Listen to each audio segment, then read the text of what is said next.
Hello, everyone. So my name is Jared Geen. I work for the Access and Diversity Center here at Utah State University. And we are the LGBTQIA panel today. So we're mostly here to share our stories, our experiences, and answer any questions you may have. We'll go through with some introductions, like our names, our pronouns, how we identify, and then our affiliation with USU, if any, where we're kind of at, and then short coming out story, just to get you to know us just a little bit better. And then we'll turn the time over to you once we've all kind of gone through those introductions. And then you can ask whatever questions you want, whatever questions you feel like. And you can either raise your hand and ask a question, and we'll pick you, or you can go to that website right there on your phone or whatever. It'll ask you for a name, just hit skip. But as soon as you go there, you can type in whatever questions you want, and then we'll get it up here. So that way, if you don't feel comfortable asking it out loud, you can just text it in, and we'll respond through that. Okay, don't be afraid to ask any questions. We're all really open. We've all kind of heard it all. So just ask with genuine interest, and we'll help you out however we can. You can ask questions directly to one of us, so I put up our names and pronouns. So if one person shared a story in particular that you resonated with, you can ask them specifically, or you can kind of ask the panel as a whole. Anything else? Awesome. So we'll go ahead and start. So like I said, my name is Jared. My pronouns are he, him. I identify as a gay cisgender male. Cisgender just means that my gender identity aligns with the sex as assigned at birth. I'm currently a senior at Utah State University. I will graduate in December in professional and technical writing, and then I have minors in MIS and business.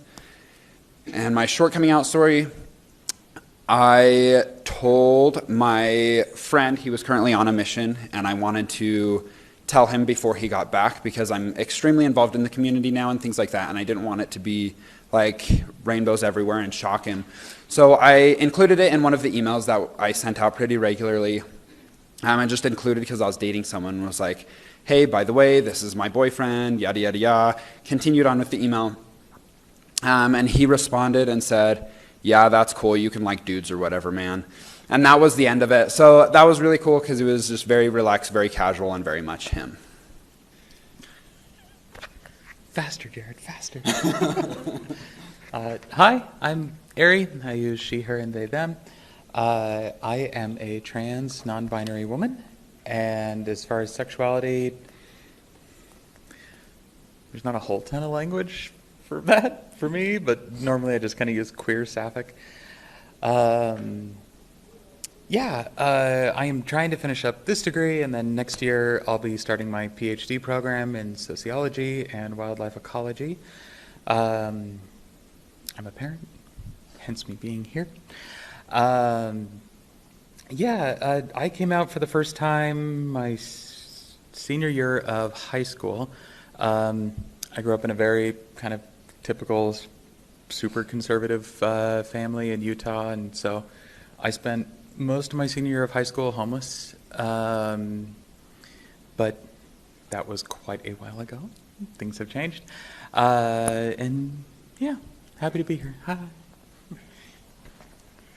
Hi, my name is Katie. My pronouns are they, them. I identify as a queer, lesbian, genderqueer woman, kind of going through things. I'm currently going to be starting my junior year here at Utah State. I'm a psychology major. I work in the ADC here on campus, which is now the Inclusion Center, under Macy Keith, who's like the LGBTQ programs coordinator. A quick coming out story for me would be, I guess I'll reference this one to my parents. So for the last 4 or 5 years so, I've been out as a person who likes women, and I had come out to my mother when I first started dating someone in high school, but I was terrified to come out to my father because he's very conservative and has his ideas, and he is a religious man. And this last year, I was broken up with, and I was visiting home a few weeks later, and my dad stopped me, and he's like, hey, so how's that girl you're dating? And I was like, oh, we broke up, and things like that. And he's like, oh, that's okay. Like, I hope you're doing okay. And so he was really kind about it, and it was really nice to have him bring it up. But yeah, that took a lot of pressure off. My name is Zan. I'm asexual and a mother to a lesbian daughter, and I have a gay brother. And my coming out story was at 55, I finally found the term of how I'd been, all through my life. In high school, people called me sterile. I just had no hormones. And so anyway, at 55, I told my family and my husband, and then shortly thereafter, he divorced me.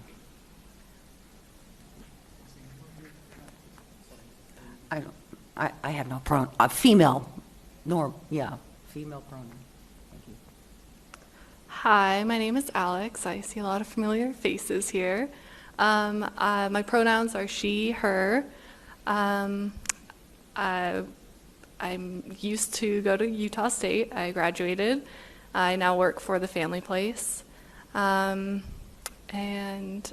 sexuality, I identify as pansexual and cisgender female. And quick coming out story, when I came out to my best friend, she actually ended up coming out to me as well. So that was a pretty fancy and special moment for both of us.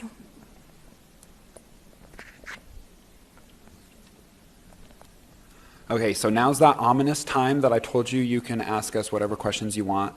So either raise your hands or you can use the text in thing right up there. Just go online to whatever web browser, Safari or Chrome or I don't know what they have. And then just type that in and then you'll be able to type in a question, or you can just raise your hand and ask us whatever, or we can just make up topics and talk about our favorite things in life.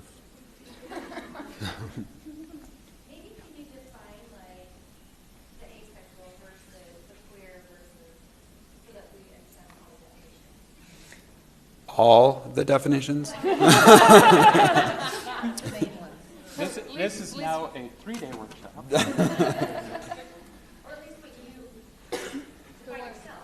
What we... Yeah. Okay, that makes sense. So I'll start and I'll be pretty quick. So I identify as a gay, cisgender male. Cisgender, my gender identity aligns with the sex I was assigned at birth. Gay, I identify as a man, and I'm interested in men, so I use the term gay. I don't really like homosexual, like I'm not offended by it, but it's just like a weird word to me. That's pretty much everything for me. Yeah, the identities, it's kind of two-part between sexual orientation and gender identity, and they're standalone. They don't influence each other, but... yeah, I just realized I use queer sapphic, and that's probably rather unfamiliar language. Basically, I am attracted to femininity and androgyny. So I would go along with Ari. I'm also attracted to femininity and androgyny, and I personally like the term lesbian, but it's kind of complicated seeing as how I am a person who identifies as genderqueer. And genderqueer is under the trans umbrella of like non-binary, and so I don't feel as though I don't identify as a woman and I don't identify as a man. I kind of free float in my own space, but yeah, I think that's all of them.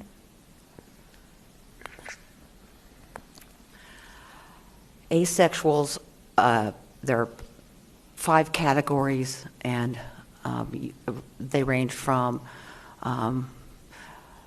like not really liking sex, but it's okay if they're forced to do it and they don't mind it in others, to where I'm at, that I'm so happy I never have to have sex again, and and I don't mind it in others, but I do not want to participate at all.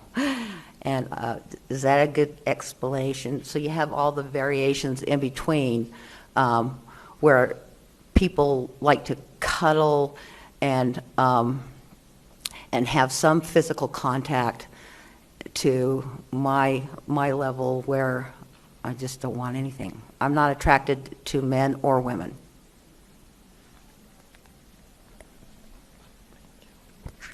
So just a reminder, I identify as pansexual, and basically it means, yes. Basically it means that I fall in love with someone's heart instead of their parts. So it doesn't matter what you identify as, female, male, transgender, any other term. I will fall in love with you based off of your heart and who you are as a person, and not based off of gender.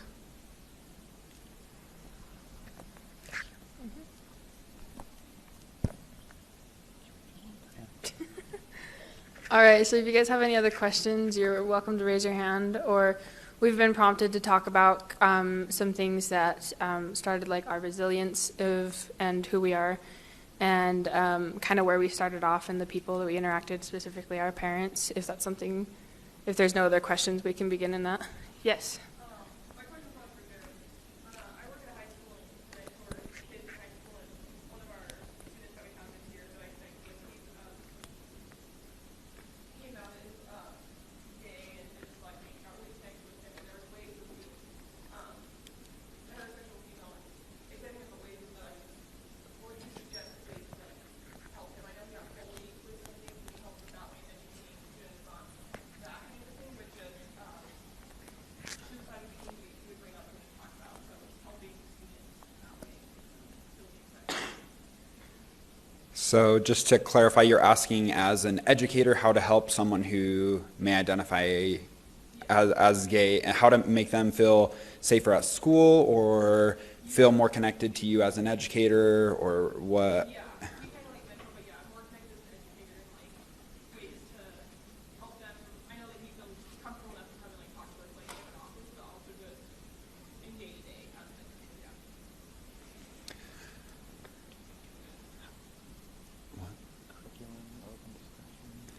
Yeah, I think one of the things that helped me is when educators have been open to talking about those things, not just in a personal, closed-off office space, like, hey, by the way, I accept who you are.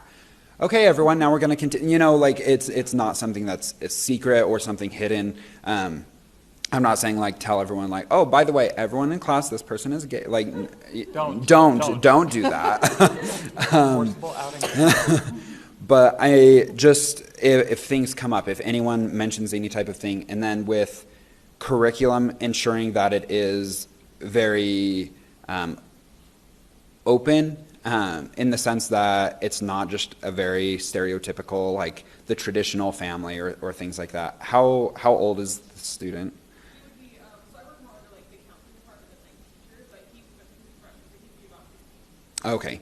Okay, so that's a little bit different. But there are like books or things like that can bring into curriculum to make it more open, whereas you're more of a counselor. I think one of the things you can do if you have, he already feels safe with you, I'm assuming, because he talks to you about things. But even having like a little rainbow flag in your office or something just to help signify that can help a little bit. And then talking to, I would bring it up at faculty meetings, not saying, hey, by the way, this person is gay, but bring up the discussion to start talking about ways as an entire faculty you can make it a more welcoming and open space for everyone, not just that one individual student, but everyone who may not have come out yet, or others that are too afraid to, or things like that, to make it a faculty-wide thing and not just a single individual that they feel safe with, but that they feel safe that the entire faculty is on their side.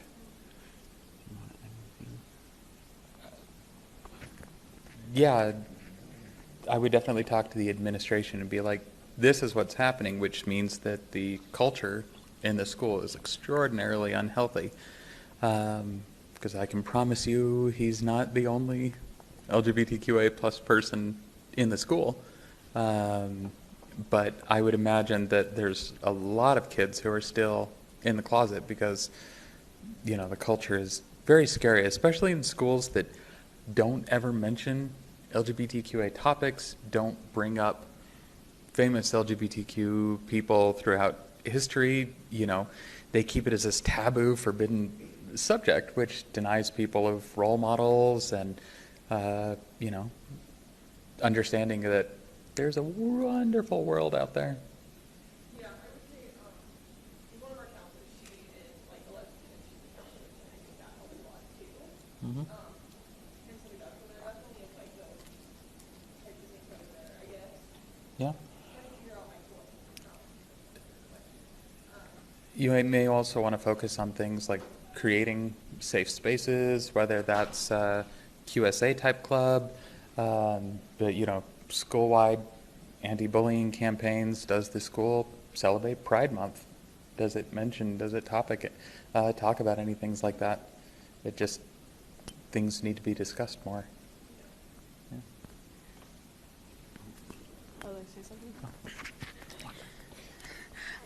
I do think I think I am the youngest person on this panel, and so I think I've experienced high school the most recently.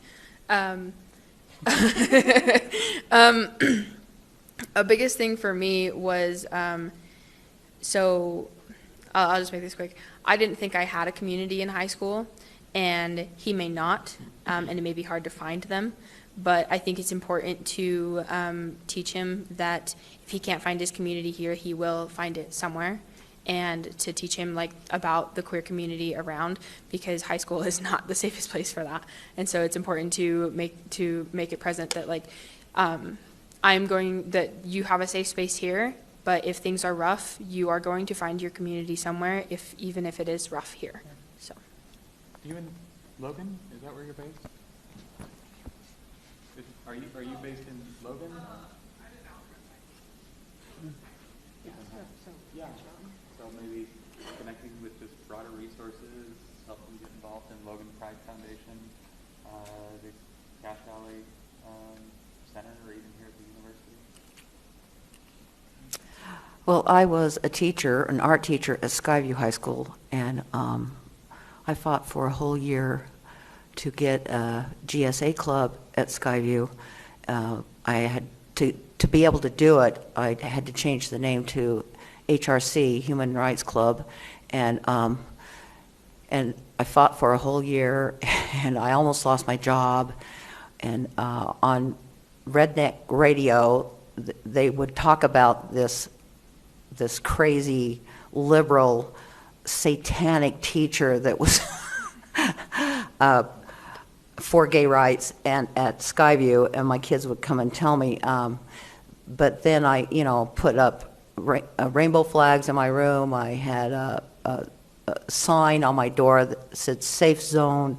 I had quality stickers around, and then I always started out my introduction to my courses saying, these are the words we're going to try to delete from our vocabulary, like the R word, the B word, unless you're talking to me, because I went by Mrs. B, and then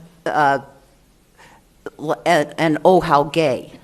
And you're not going to say the N word, and oh, how gay. And then I would go over why we weren't going to say that, because I would tell them then and only then that I had a lesbian daughter, and that when they said that, they were saying, oh, how lame, or oh, how stupid something was, and they would hurt my mother feel bad.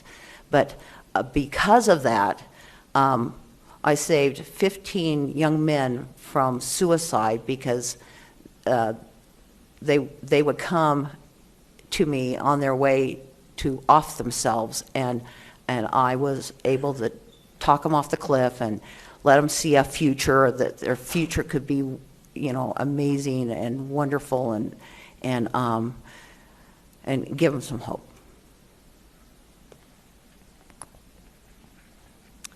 So based off of what she was saying, youth in the world are more likely to try and end their life when they identify as LGBTQ+, and that they don't know the exact reason why, but they believe it's because of lack of support and lack of a safe space because they don't have someone to go to. So when there are safe spaces, it's most important to create that safe space and ensure that even if they identify it as anything, basically, that they have some place to go to talk through their problems and just have someone help them and treat them like a human being. So. There was hand raised too. In this situation, my brother was in an individual who identified as they, them. So this question maybe that's mainly for Keith, but if everyone wants to finish, that'd be great. And so my brother and I tried to explain to our parents about they, them pronouns and why they chose to go by they, them pronouns. And for what, like, we couldn't get it across to my parents, and so I didn't know if you had, like, any tips on how to, like, help introduce that and explain that to people who are not always the most open-minded. Okay. Well, I am also currently going through this because I am dating someone who is they, them, and who identifies with they, them pronouns, and my parents continue to use she, her pronouns for them. And it's a very hard process.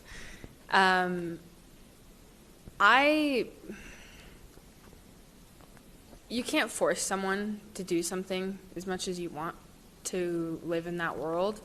So I guess tips to explain that to them is consistency.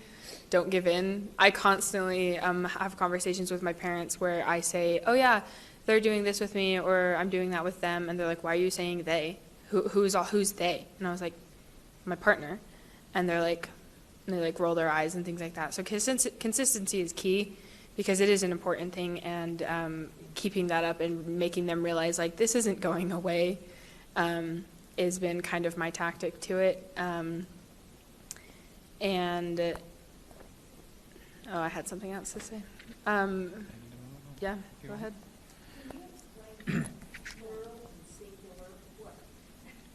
They, them is both plural and singular in English. Yes. It's most commonly used plural in everyday English, but it's correct grammatically both ways. It's basically just neutral. Yeah, sometimes, they may not be able to understand that, and that's okay. Often where I try and focus on it is, look, even if you don't get it, and you don't have any interest in trying to understand or anything like that, doesn't matter. The only thing that matters is that this is about showing respect for somebody else, and that it is insulting, harmful, and horrid to disrespect them like that. So even if you're not going to try and understand, do it. So I think, like, one thing I want to, like, ask with that is when I tried, like, when my brother and I tried to explain it, they said that they don't identify as a female, but they also don't identify as a male. Is that, like, the right way to explain it? Or how would you, like, go about explaining? There are literally billions of genders. It's, they do not fit in either one of those molds. They are neither, so they use neutral pronouns, yeah. And I know we're getting lots of questions. We have a few that were sent in, but did you have a question first? Yeah, I wanted to explore the suicide aspect a little bit more. I'm curious as to how many of you may have experienced, don't answer if you're not comfortable, but have you experienced contemplating suicide, and is that directly related to gender, I know this stat off the heart. And then the next part I have is, like, we have a real problem in Utah with our youth. If any of you want to comment.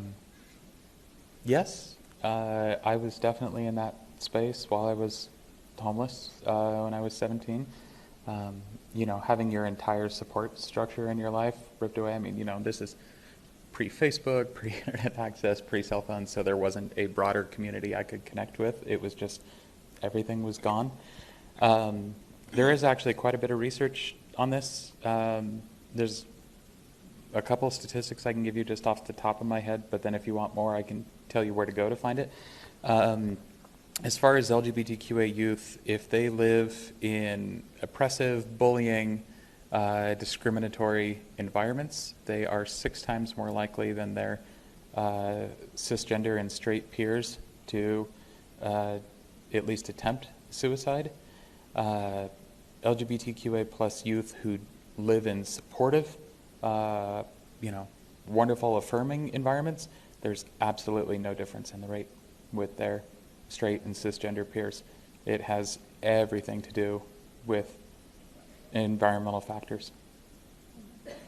As far as the broader state, I mean, I have thoughts on this, but I don't want to keep talking if anybody else has. I mean, I have something to say, but. You go for it. Okay. I don't know if I can do it without swearing, so. I personally have also been in that mindset of just kind of hopelessness. And it took a lot of, and this is where support systems kind of come in. I don't think I had any. I didn't have any friends in high school. My parents constantly encouraged me to hide who I was and how I wanted to dress and how I wanted to present myself. And it took a lot of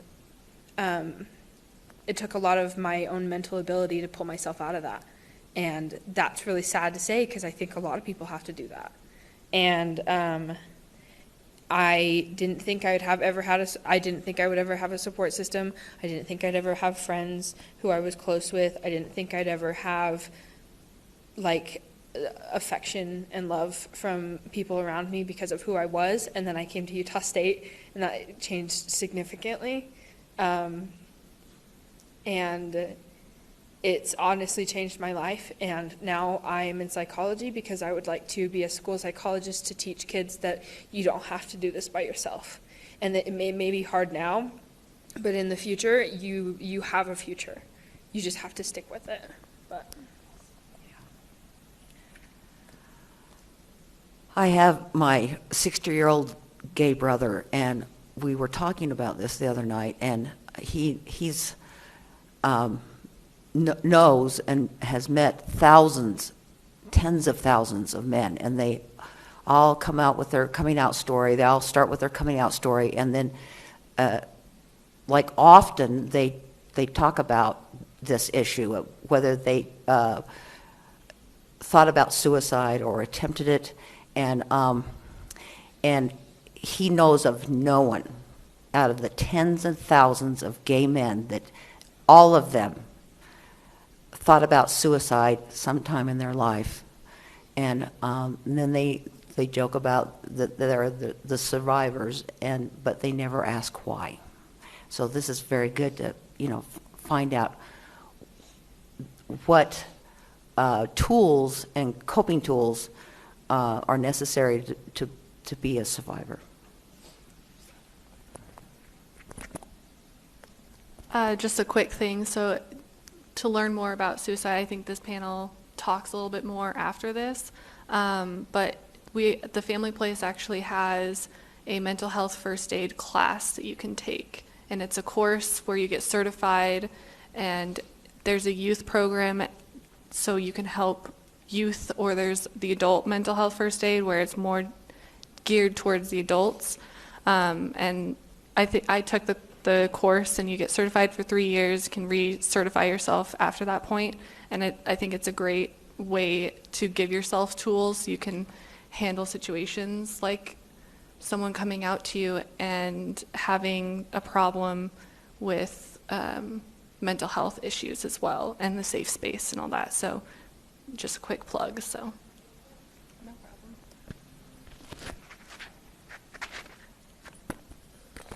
Okay, so we have quite a few questions coming in through the screen, so I'm just going to go through those. So we have, how old were you when you realized you were LGBTQIA+. So I'll just start with that one. I fought it for a lot of years, and I can go into that later. But it wasn't until college that I really started accepting who I was and actually realizing that part of myself. As long as I can remember. But yeah, stayed in the closet far longer than a lot of people these days, which mostly has to do with parents. And, your kids know. Even when they're 10 or 11, they absolutely know what your attitudes about it are, even if you don't discuss it. So I was 16, but once you come out as queer, you kind of go back through your life and you're like, I should have known then, I should have known then, I should have known then, so.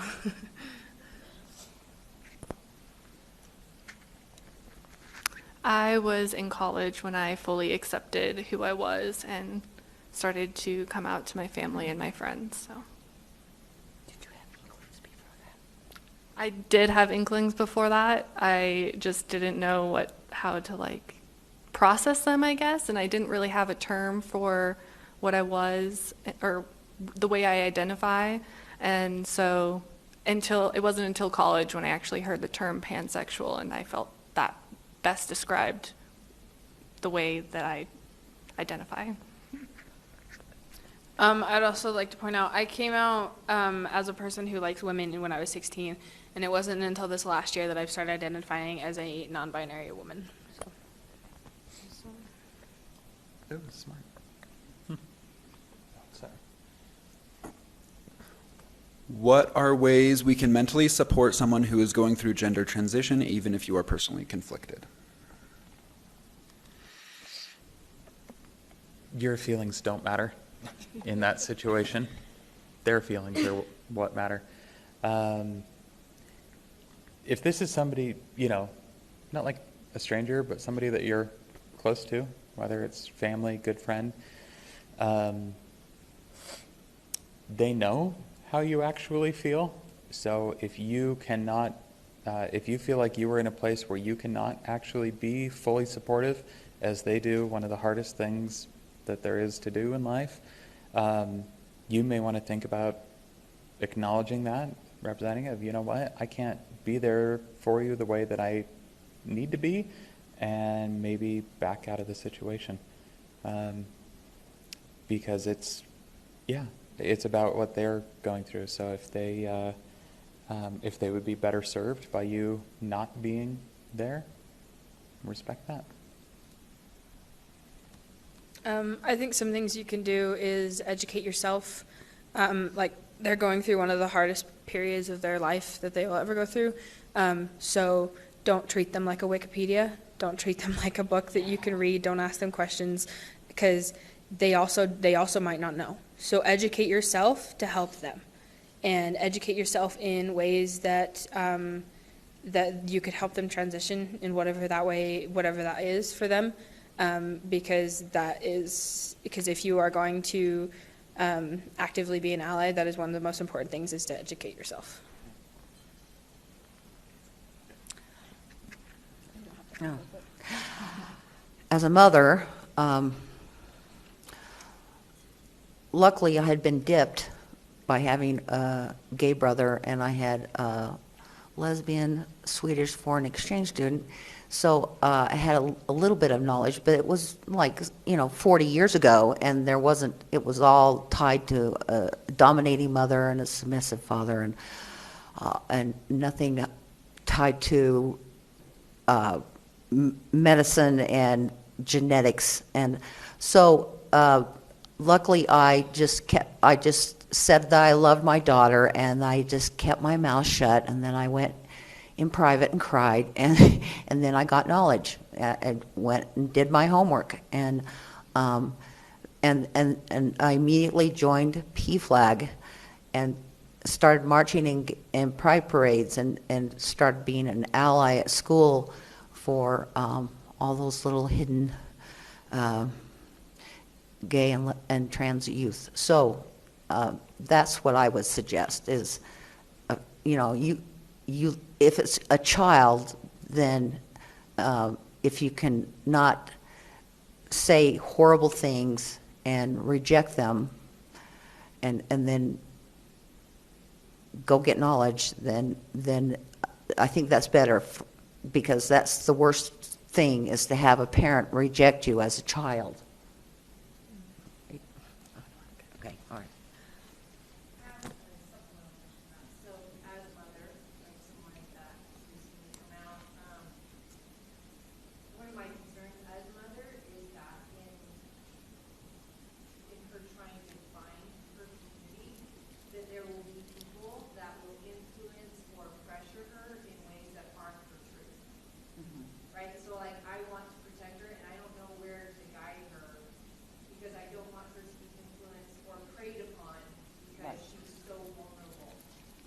and there is the gay ghetto.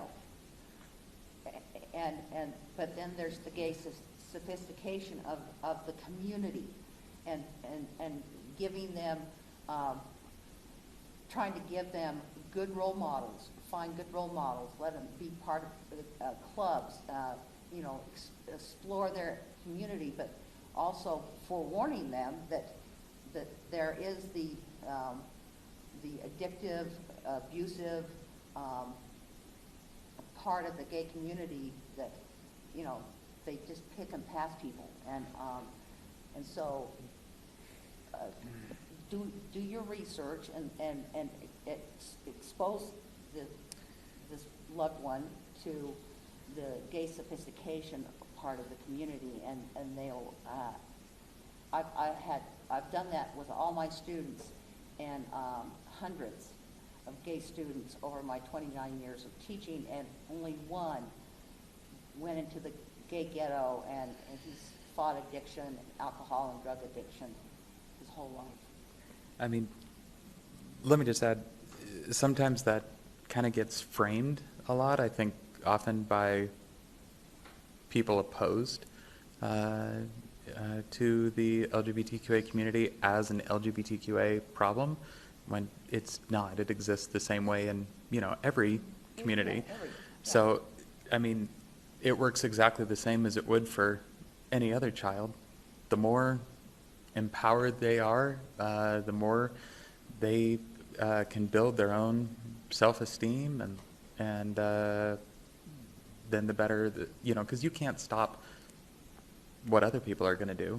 Right. This is about helping them, and I know often, I don't have a statistic here, but just from personal experience, often any child that ends up in bad situations, it has a lot to do with how they were treated. If your environment is putting you in a really dark place mentally and internally, that's going to express in your life as well. So just not having it be so visible where the good resources are. That's my point. That's what I was getting at. Like, because I'm like, where? Yeah. So where are they? Mhm. Because they're not as readily. So I understand. Like, you want them exposed to good role models and mentors and to feel supported and have them be really healthy and safe. But if that's not in the community, readily visible as a parent, I'm like, okay, so where do I? So I need to get educated myself. Are you in Cache Valley as well? I am, but not my daughter. No, in another state. Oh, in another. That's the thing, is trying to provide. I just Yeah. don't know where to go. I don't want to become the Wikipedia. Like, I'm like, do I Google? Save LG? I mean, I don't even know where to start. Well, Just about every state has some version of a Pride Center. Okay. That's always, Pride Center? yeah, just look up, Colorado Pride Center, or, wherever you are. Start there. And contact PFLAG was a great thing to bring up. GLSEN, GLSEN, it's the Gay and Lesbian Straight Education Network. I would start with those, and they can start helping you to connect to a lot of local resources. Also, if she is struggling, you can always look at the Trevor Project, which identifies, like, it's basically a suicide hotline or like a health hotline for those that identify as LGBTQ. And the name on that Trevor Project, Trevor. Okay, there's one more question I want to at least get through on here, and this is for you, Alex. So as someone who is working as a professional, how would you go about trying to work with an organization or business to be more affirming and inclusive of the LGBTQ population, both in the workplace and with clients and customers, especially if there's a culture of non-acceptance? And I helped with this. So personally, for me, I actually have a flag in my office on my desk. So that's like one way, and I know my desk is kind of hidden, so it doesn't get seen a lot. But I think also being open and honest, and if someone has questions, people have come up to me and ask specific about the LGBTQ. And of course, like, I'm not a Wikipedia, I don't know all the answers, but I can give my opinions or my what I've experienced in the community, and like what what I have seen in the community as well. What? Oh, yeah, and also the Family Place, we will actually be having an LGBTQ plus specific training for adult mental health first aid in September, I believe. So if you look out for that as well, that'll be a great resource to kind of hear about specific problems in the community, ways that you can help people who have mental health problems because of unacceptance and just things going on in the world. Was there anything else that I didn't answer in that? Just one thing. Okay. Be done, 'cause we're running out of time. Yeah, we're running out of time, so we're going to try to do this quick. If your business doesn't have gender-neutral restrooms, they must. Because there's a lot of people where that's the only safe restrooms that they have to use, and we literally have to use apps in our phones where people can identify where the safe restrooms are, and you quite often end up in a situation where you gotta pee, and you pull it up, and it's, okay, the closest safe bathroom for me is 6 blocks away, so I'm gonna have to go find somewhere, so make that a thing. Okay, so I do think we're out of time because we go till 11:50. I know you all probably still have more questions. If you do, I'll be hanging out for a little bit. I don't know who else will as well, so you can ask us personally, and then I can also give you emails to specifically the Access and Diversity Center, Macy Keith. She's the program coordinator, so she can help with that, or I'm sure most of us would be okay with giving our personal emails or things like that if you want to stay in touch or continually ask other questions. But yeah, thank you so much for letting us be here.